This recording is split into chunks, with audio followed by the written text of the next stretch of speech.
नमः सिद्धिभ्यः नमो अरिहन्ताणं नमो सिद्धाणं नमो आयर्याणं नमो लोहि नमो उवच्छायाणं नमो लोहि सौभसाणं मंगलं भगवान् वीरो मंगलं गौतमो मंगलम कुंद कुंदार्यो जैन धर्मोस्तु मंगलम सर्वमंगल मंगल्यम सर्वकल्याणकारकम प्रधानम सर्वधर्माणं जैनम जयतु शासनम जैनम जयतु शासनम नमः श्रीवर्धमानाय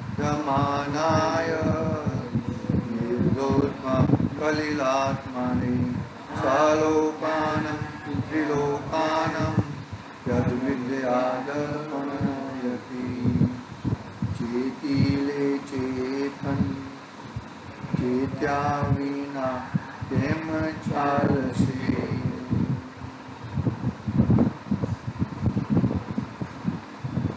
आज श्री रत्नकरण सावकाचार्य आचार्य भगवंत सोमभद्र देवदार रचित प्रथम अधिकार हम लोग पढ़ रहे हैं।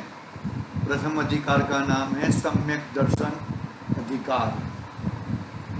ग्रंथ है चरणान योग का, और चरणान योग में पहला अधिकार सम्यक दर्शन।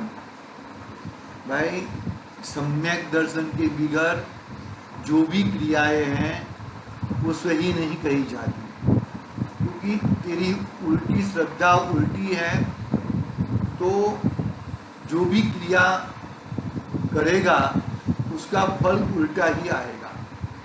सच्ची श्रद्धा होएगी तो सच्ची श्रद्धा के अनुसार जो भी क्रिया करेगा, अरे उल्टी क्रिया करेगा तो भी उसका फल सीधा क्यों आ सकता है? क्योंकि उसकी कर्ता बुद्धि का अभाव हो गया है।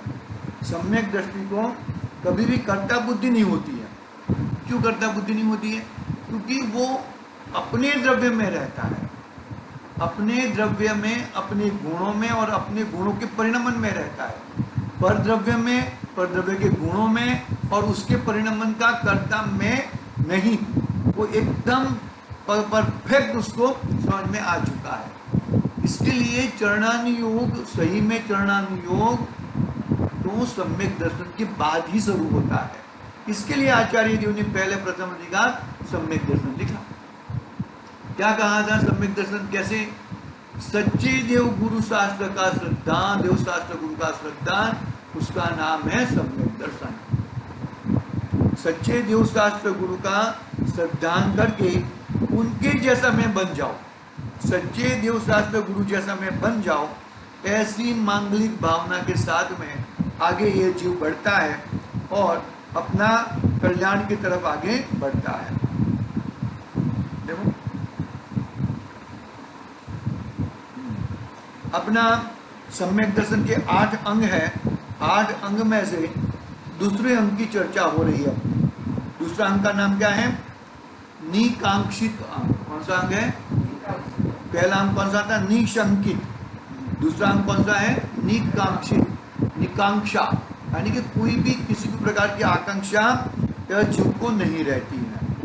उसका थोड़ा बड़ा था, आगे हम पढ़ते हैं। देखो क्या कहते हैं यहाँ पर। हाँ,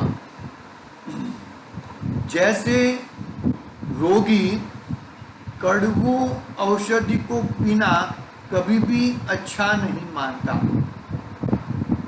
रोग हुआ है लेकिन फिर भी उसको कड़वी औषधि पीने को अच्छी लगती नहीं है। अभी आजकल तो औषधि भी मीठी हो गई है। औषधि भी मीठा, पहले तो क्या थी? कड़वी रहती थी। काढ़ा पियो, वो पियो, एक तो यहाँ पर तो अभी क्या बोलते हैं? जैसे रोगी कड़वी औषधि को पीने कभी भी अच्छा नहीं मानता, फिर भी दुख का सताया हुआ। क्या हुआ? दुख बहुत दर्द हो रहा है ना, बहुत दर्द हो रहा है, फिर भी दुख का सताया कड़वी औषधि को बड़े प्रेम से पीता है। क्यों प्रेम से पीता है? क्योंकि ये शरीर को अपना माना है। शरीर को अपना माना है, शरीर को ठीक रखना है, ठीक बात है, लेकिन फिर भी शरीर को ठीक रखने के लिए कड़वी औषधि भी पी लेता है। लेकिन आत्मा के लिए ऐसा नहीं करेगा। आत्मा के लिए आत्मा की तरफ रुचि नहीं बढ़ाएगा, आत्मा की तरफ, आत्मा की तो बात आगे बढ़ाता ही नहीं है। देखो क्या कहते हैं यहाँ पर, देखो, किंतु अंतरंग में औषधि पीने को बहुत बुरा जानता है और विचारता है कि कब वह दिन आवेगा जब मैं औषधि का नाम भी नहीं लूंगा। बराबर है। इसी तरह अव्रति सम्यक दृष्टि भी, अव्रत सम्यक दृष्टि भी भोगों को कभी भला नहीं मानता। किसी भी प्रकार के भोगों में तो उनको दुख होता है, भोगों को कभी भला मानता नहीं है, परंतु उसके बिना निर्वाह होता नहीं दिखा देता, परिणाम की दृढ़ता नहीं दिखाई देती, कषायों का प्रबल धक्का लग रहा है, इंद्रियों का दुख नहीं सहा जाता, इसलिए दुख का सताया भोगों को चाहता है। एक बीमार व्यक्ति को खड़ा किया, बीमार व्यक्ति, औषधि अच्छी नहीं लगती है, लेकिन अपने को अच्छा होना है, इसके लिए वो औषधि का सेवन करता है। ठीक उसी तरह सम्यक दृष्टि को खड़ा किया, सम्यक दृष्टि जीव को भोग अच्छे लगते नहीं है, भोगों को देख के उनको आकुल व्याकुल हो जाता है, उल्टा मुझे यहाँ पर नहीं रुकना है। देखो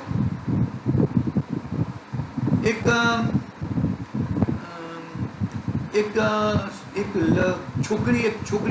छोकरी थी, लड़की थी, एक लड़की ने व्रत लिया था ब्रह्मचर्य का। कौन सा व्रत? ब्रह्मचर्य का। कौन से पक्ष का? कि भाई शुक्ल पक्ष का। शुक्ल पक्ष का 15 दिन जो रहते हैं, वो 15 दिन का मैं बाल ब्रह्मचर्य व्रत धारण करूंगी, शुक्ल पक्ष के। और उसकी शादी हो गई एक लड़के के साथ, जो लड़के ने कृष्ण पक्ष का ब्रह्मचर्य व्रत लिया था। क्या लिया था? कृष्ण पक्ष का ब्रह्मचर्य व्रत लिया था। लड़की का कौन सा व्रत था? शुक्ल पक्ष का, और लड़के का कृष्ण पक्ष का, और ये दोनों की शादी हो गई। अभी क्या करना? अभी गड़बड़ ये होती है, जब कृष्ण पक्ष आता है तब लड़की तैयार होके अपने पतिदेव को रिझाने के लिए जाती है। पतिदेव एकदम निशा उदासीन बैठते हैं, ऐसा हो जाता है। और जब शुक्ल पक्ष आता है तो पतिदेव अपनी पति की तरफ वो करते हैं। ऐसा बहुत दिन तक चला, बहुत साल तक चला। होएगा भाई, चलो ठीक है, कोई बात नहीं। तो यहाँ पर क्या हुआ, बाद में ऐसा मालूम पड़ा कि भाई लड़की का शुक्ल पक्ष का ब्रह्मचर्य है और उसका कृष्ण पक्ष का ब्रह्मचर्य है, तो ये कैसे हो? बाद में दोनों बाल ब्रह्मचारी हो गए। तो मतलब जब लड़की कृष्ण पक्ष में जाती थी तब लड़का उदासीन हो जाता था, और लड़का शुक्ल पक्ष में जाता था तब लड़की उदासीन हो जाती थी। ठीक उसी तरह सम्यक दृष्टि जीव भोगों में उदासीन रहता है। भोगों में भोग है, भोगने पड़ते हैं, कोई प्रकार से ऐसे भोग भोगने पड़ते हैं, लेकिन क्या करे, उदासीन भाव से भोगता है, उसकी इच्छा नहीं रहती है।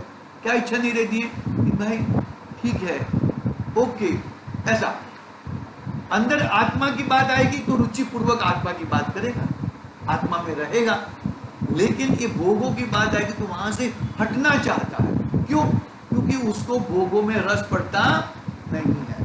देखो तो क्या हुआ कि जैसे बीमार व्यक्ति को दवा पीना अच्छा नहीं लगता, वो छोटे छोटे बच्चे रहते हैं, वो उनको दवा की कैसे पिलाते हैं हम लोग? पतासा खिला के, गुड़ खिला के दवा पिला देते हैं हम लोग, बरोबर है। ऐसा यहाँ पे ये जो जीव है जबरदस्ती पूर्वक भोगों में रहता है। नहीं रहना है फिर भी रहता है, ऐसी बातें हैं। सही बात है, एकदम परफेक्ट दिखता है वो बात है। देखो आगे पढ़ता हूं। सहनन कम, क्यों? यदि वो चाहे ना, कौन चाहे तो? सम्यक दृष्टि चाहे तो दीक्षा लेके मुनिराज बन के अपना गुणस्थान आगे बढ़ा के जा सकता है, लेकिन क्या हो, देखो सहनन कमजोर है। कौन सा सहनन? कितनी सहनन है? सहनन कितने प्रकार के हैं? 6 प्रकार के। बरोबर है। जो मोक्षगामी जीव रहेगा उसको कौन सा सहना रहेगा? वज्र वृषभ नारद सहना रहेगा ना जो।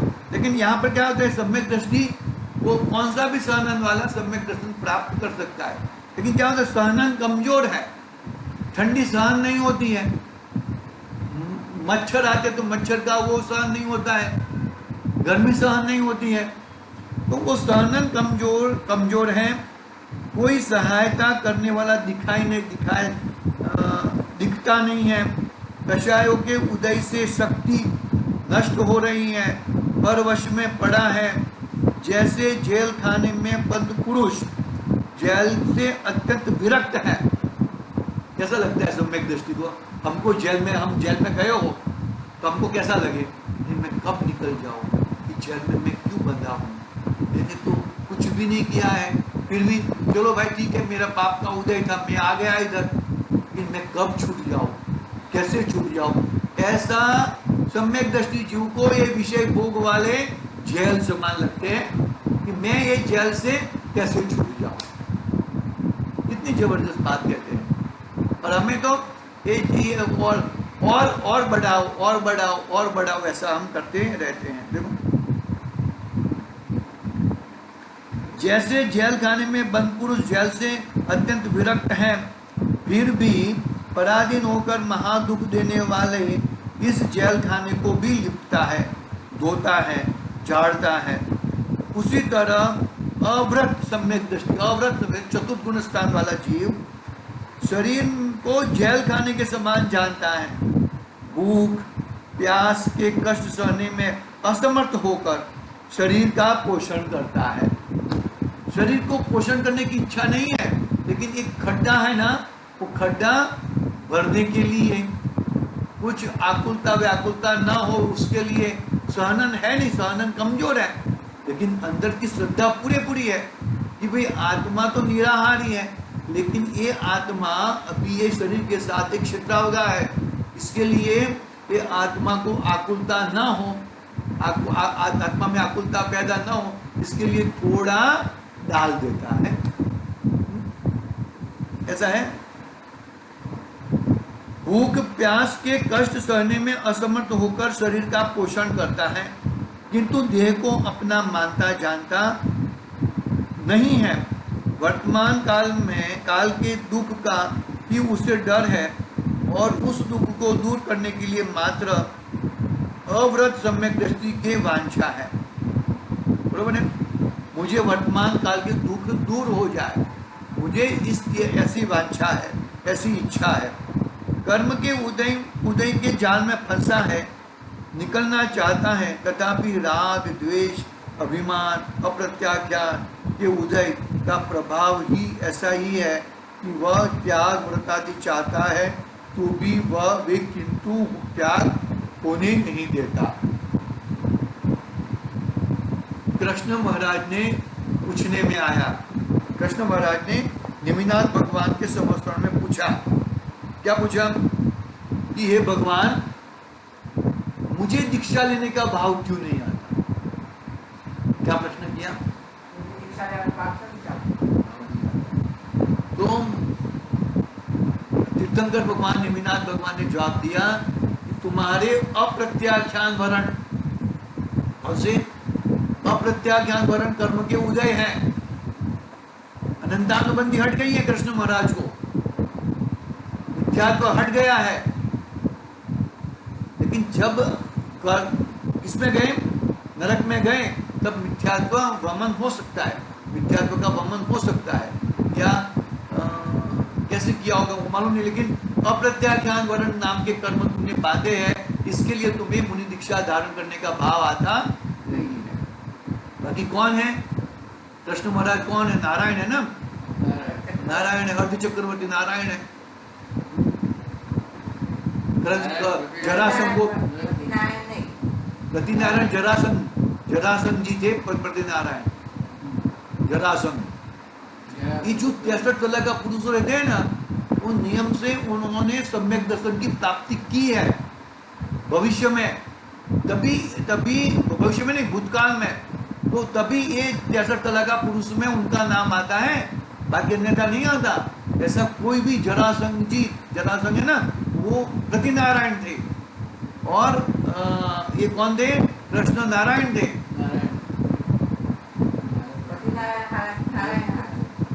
अरे सब हारे के खोटे छोड़ो ना, नारायण नारायण बड़े रहते हैं। नारायण प्रति नारायण को मारते हैं और फिर नारायण अर्ध चक्रवर्ती होते हैं। बलभद्र और नारायण बहुत अच्छे मित्र रहते हैं। ऐसे मित्र रहते हैं, दोनों भाई भी होते हैं, दोनों भाई होते हैं और मित्र भी होते हैं। इतना प्यार रहता है कि उनका दोनों भाइयों के प्यार के कोई बोल ही नहीं सकते हम लोग। लक्ष्मण जी को इतना बताया गया है कि आपका रामचंद्र जी, आपके भाई साहब मर गए, तत्काल लक्ष्मण जी का मौत हो जाती है, तत्काल। लक्ष्मण अजीब, लक्ष्मण जी का शव लेके रामचंद्र जी घूमे ना 6 महीना तक। श्री कृष्ण अलग है, श्री कृष्ण वो तो अलग हो गए ना, वो तो महाभारत हो गया। तो नहीं नहीं नहीं, श्री कृष्ण अलग भी। लक्ष्मण नारायण, रावण प्रति नारायण, वो रामायण थे, वो रामायण हो गया, ये महाभारत हो गया। तुम महाभारत और रामायण को मिक्स क्यों करते हो? रामायण कौन से तीर्थंकर भगवान के समय में हुआ? मुनि सूरत, मुनि सूरत विश्व तीर्थंकर मुनि सूरत भगवान थे, उनके वो विराजमान थे, वह तब हुए रामायण, रामायण कथा। और महाभारत की कथा कब हुई? निमिनाथ भगवान के समय में हुई। रामायण अलग है और कृष्ण अपना महाभारत अलग है। तो क्या बात कर रही है अपनी, क्यों बात आई है कि कृष्ण महाराज को बताया गया कि तुमने अप्रत्याख्यान वर्ण नाम के कर्म बांधे हैं, इसके लिए तुम सम्यक दर्शन से आगे आगे और मतलब तुम्हारा सम्यक दर्शन और प्रफुल्लित करके तुम आगे अप्रत्याख्यान वर्ण नाश करके व्रत धारण कर सकते नहीं हो, ऐसा कहा। देखो, तो इसके लिए कहा ना कि वो कर्म जाल के उदय में फंसा है, निकलना चाहता है, तथापि राग द्वेष अभिमान अप्रत्याख्यान के उदय का प्रभाव ही ऐसा है कि वह त्याग व्रत आदि चाहता है तो भी उसे त्याग होने की शक्यता नहीं है। बहुत सारी चीज निकलना चाहते हैं, वे निकल नहीं पाते हैं। उदय की दशा बड़ी बलवान है, उदय बहुत बड़ा बलवान है।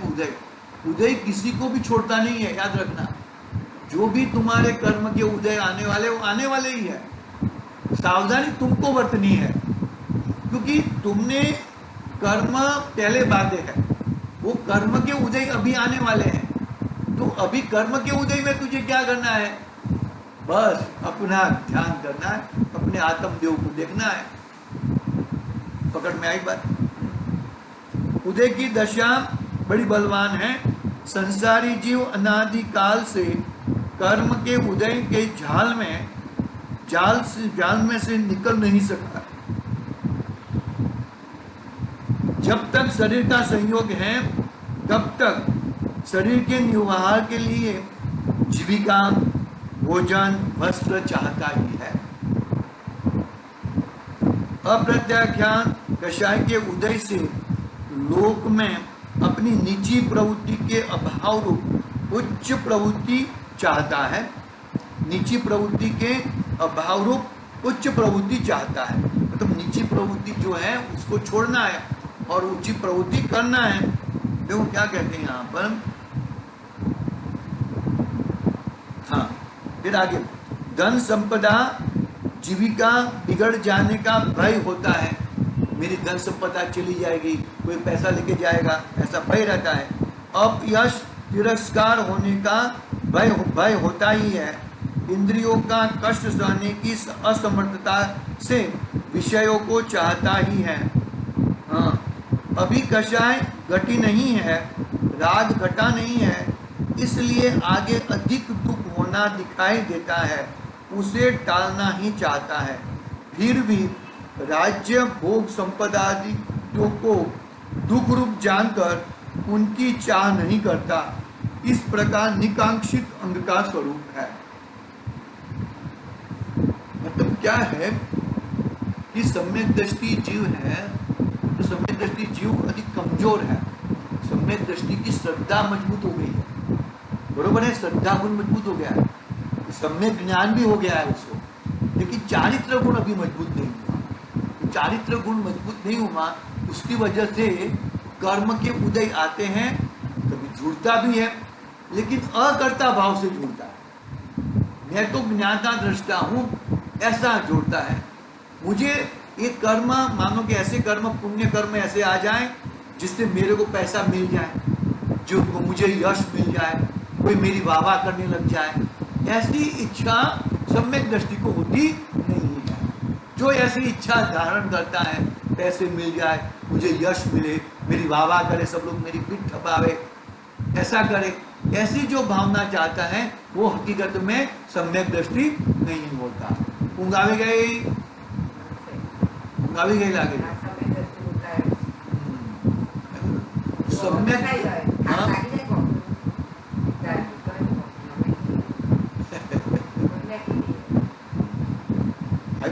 क्या कहना क्या चाहते हैं, सम्यक दृष्टि का क्या स्वरूप है। श्रद्धा गुण, मेरा श्रद्धा गुण, और वो श्रद्धा गुण कुश्रद्धा, उल्टी मान्यता पर घूमता है। मैं कितना कमजोर हूं, श्रद्धा गुण तो है मेरा, वो श्रद्धा गुण उल्टा चल रहा है। श्रद्धा गुण सम्यक नहीं होता मेरा। क्यों नहीं होता? क्योंकि मेरी उल्टी मान्यता है।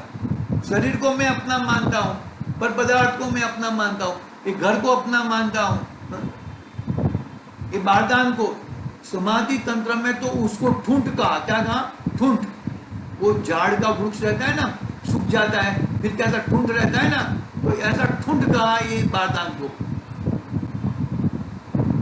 फिर भी आचार्य देव इतनी शब्द, इतने कड़क शब्द वापरते हैं, फिर भी इसको तो जरा भी जगना नहीं है, सोते रहना है, सोता रहना है। देखो क्या कहते हैं आगे, इस तरह अपना निकांक्षित अंग का स्वरूप पूरा हुआ।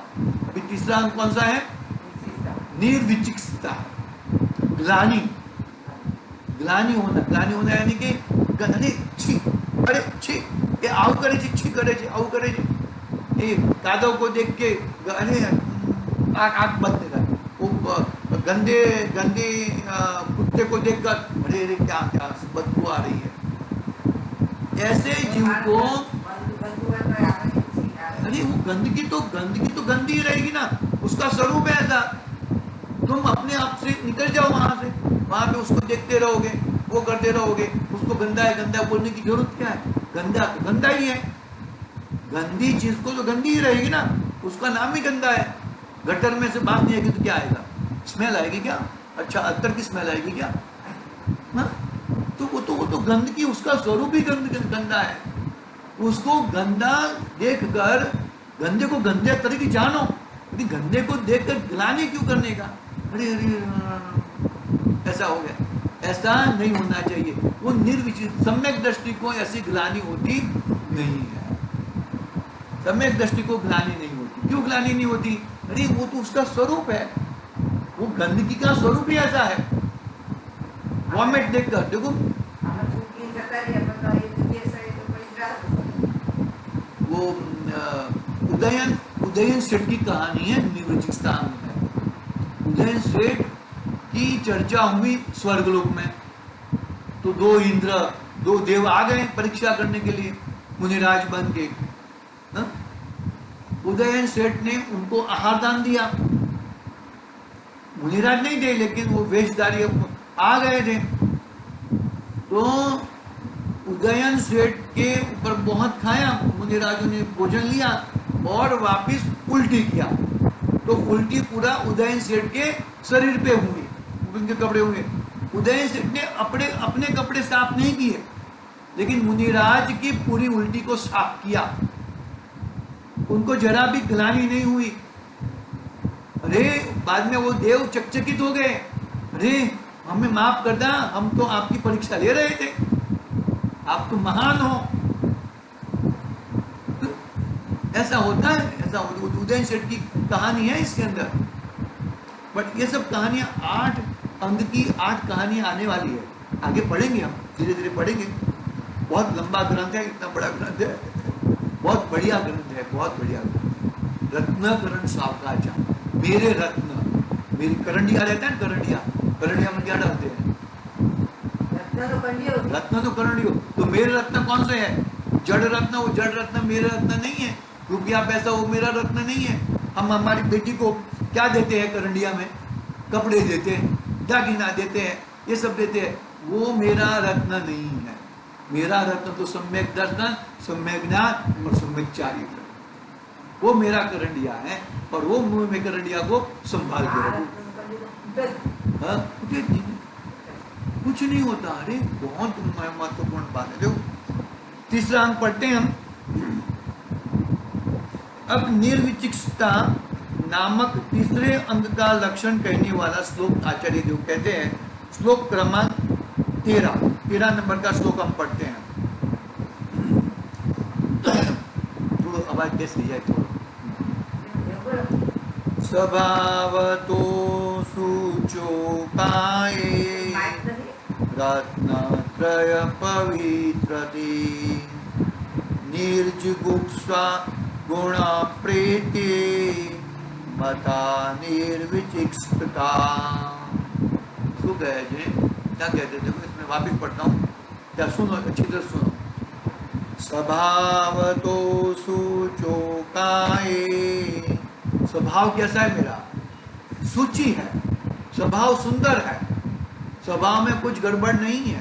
देखो, स्वभावतो शुचोकाये रत्नत्रय पवित्रते, मेरा स्वभाव रत्नत्रय रहेगा तो सूची है, सुंदर है, स्वच्छ है, बरोबर है। और निर्जुगुप्सा गुण प्रयते मता निर्विचिकित्सा। देखो पढ़ता हूं मैं। यह मनुष्य पर्याय का जो शरीर है वह स्वभाव से तो अशुचि है, ये शरीर तो अशुचि है। कितने द्वार बहते हैं? 9 द्वार। 9 द्वार से गंदगी ही निकलती है। कभी स्नान करके आएगा ना तो भी 10 मिनट में वापिस पसीना से बदबू आने लग जाएगी। तो क्या कहते हैं? यह मनुष्य का पर्याय, मनुष्य पर्याय तो जो शरीर है वह स्वभाव से तो अपवित्र है। यहाँ किसी उत्तम मनुष्य के यदि रत्नत्रय प्रकट हो जाए तो उसकी अशुचि देह भी पवित्र है। जिसको रत्नत्रय प्रकट हुए, सम्यक दर्शन, सम्यक ज्ञान, सम्यक चारित्र प्रकट हुआ, तो उसका देह भी पवित्र, अशुचि हो, मतलब अशुचि देह भी पवित्र हो जाता है। इसीलिए व्रतियों का शरीर रोगादि से मलिन देखकर उसमें ग्लानि का अभाव तथा रत्नत्रय में प्रीति होना, उसका नाम प्रीति होना, उसका नाम निर्विचिकित्सा अंग है। यहाँ पर क्या बताया कि मुनिराज को देखकर, व्रतियों को देखकर ग्लानि नहीं करना। मुनिराज को तो उनका स्नान रहता है, अदंत धोवन रहता है, बरोबर है। अदंत धोवन धोते नहीं है, स्नान नहीं करते हैं, तो नेचुरली है कि थोड़ा गंदा शरीर हो सकता है। मुंह में से भी वो नहीं करते हैं, तो हमें उसको उसकी तरफ ग्लानि करनी नहीं चाहिए। ये तो मुनिराज के लिए। आहार में भी हमें किसी भी प्रकार की ग्लानि नहीं करनी चाहिए। मैं पढ़ता हूँ, भावार्थ पढ़ता हूँ आगे। यह शरीर तो सप्त धातुमय तथा मल मूत्रादिमय है। 7 धातु और मल मूत्रादि है, स्वभाव से ही अशुचि है। यह शरीर तो रत्नत्रय का स्वरूप प्रकट होने से पवित्र होता है। यदि ये आत्मा रत्नत्रय प्रकट करेगा तो ये शरीर को शुचि हो जाएगा, अशुचि नहीं रहेगी, पवित्र हो जाएगा। इसीलिए रोग सहित वृद्धावस्था तथा तपश्चरण, क्षीणता, मलिनता देखकर जिसे ग्लानि नहीं होती है किंतु गुणों में प्रीति होती है, उसके निर्विचिकित्सा नाम का अंग है। रोग सहित कुत्ते बिल्ले बिलाड़ी सब रहते हैं, वो कबूतर रहते हैं, कोई उड़ नहीं, हम लोग बाइक चलाए ना तो कोई कोई कबूतर उड़ नहीं सकते, तो अपने को अरे कबूतर ने मालूम नहीं पड़ता उसको उड़ना चाहिए, उड़ क्यों नहीं जाता, फिर कोई कोई तो उसके ऊपर बाइक चला दे, बाइक चल जाती है उसके ऊपर, मर जाता है बेचारा कबूतर, और वो कबूतर मर जाएगा उसका तो प्राण जाएगा, और ये बोलेगा कि अरे ये कबूतर कैसा है, उड़ सकता नहीं है, खुदा नहीं करता, मारता है वो उसको खड़ा रख नहीं सकता है, खड़ा रख के दूसरी जगह से लेके जा सकता है ना, क्यों नहीं लेके गया भाई, तू उसके ऊपर क्यों चढ़ा दिया, और चढ़ाया और उसके ऊपर ग्लानि भी करता है। देखो रोग सहित, फिर वृद्धावस्था, वृद्धावस्था किसकी बुरी, सबकी बुरी होती वृद्धावस्था, वृद्धावस्था किसी की भी अच्छी नहीं होती,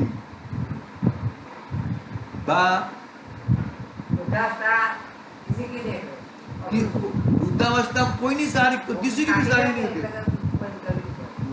वृद्धावस्था किसी की भी अच्छी नहीं होती, सबकी बुरी होती है, उन्हें राजनीति कहो, अपनी कहो, किसी की भी कहो, बहुत ध्यान रखने जैसी बात है। अपना नया आयु सब एक बात याद है, सुन दो जरा, कि नया आयु अपना जो आयु बचा है उसका त्रिभाग में नया आयु बंधता है। हर समय हमें सावचेती रखनी है, हर समय, ऐसा ना हो कि अभी मेरा आयु बंद हो जाए और मेरी नीच गति आ जाए, पूरा जीवन उसने अच्छा कार्य किया हो, वो टाइम आयु बंद नहीं हुआ, बरोबर है। एक सेठ थे, एक बात करके मैं पूरा समय तो हो गया अपना, सेठ थे, सेठ सामायिक करने के लिए बैठ गए, सामायिक में क्या नियम किया था कि भाई ये दीवा जब तक बुझेगा नहीं तब तक मैं सामायिक करता रहूंगा, ऐसा नियम किया था। अपनी पत्नी को, धर्म पत्नी को बताया नहीं, धर्म पत्नी बेचारी ऐसा समझ रही थी कि सेठ जी के सामायिक में खलेल पड़ रही है, तो वो घी डालती जाती है, और सेठ को लगी थी क्षुधा, तरस लगी थी, बहुत बड़ी तृषा लगी थी उनको, तो तृषा के परिणाम से क्या कर रहे थे, सामायिक कर रहे थे, और वो दीवा को, तो वहां से तृषा और तुषा में मर गए, तो कहाँ गए, तृषा और तुषा में देवता बन गए,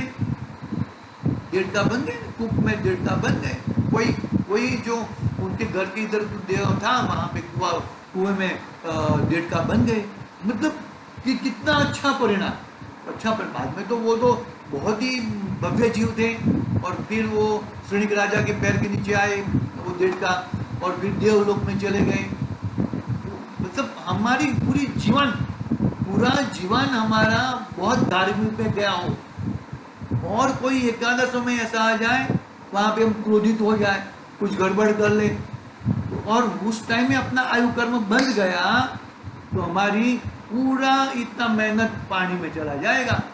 बहुत ही नियम है ये आयु, नई आयु बंधने का नियम है।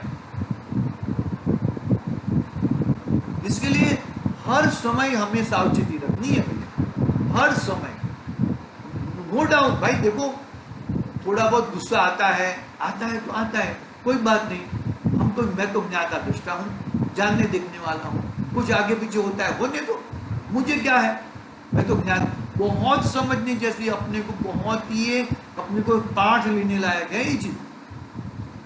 क्या कहते हो, मैं बस ये पैराग्राफ पढ़ के बंद करता हूँ। इसलिए रोग सहित वृद्धावस्था तथा तपश्चरण क्षीणता मलिनता देखकर जिसे ग्लानि नहीं होती हो किंतु गुणों में प्रीति होती हो, उसे निर्विचिकित्सा नामक अंग है, उसको निर्विचिकित्सा नामक अंग, उसको सम्यक दृष्टि को होता है। यहाँ तक अपनी बात हुई है, आगे देखेंगे। आज के लिए ओम नमः शिवाय। निज निधि निज में बता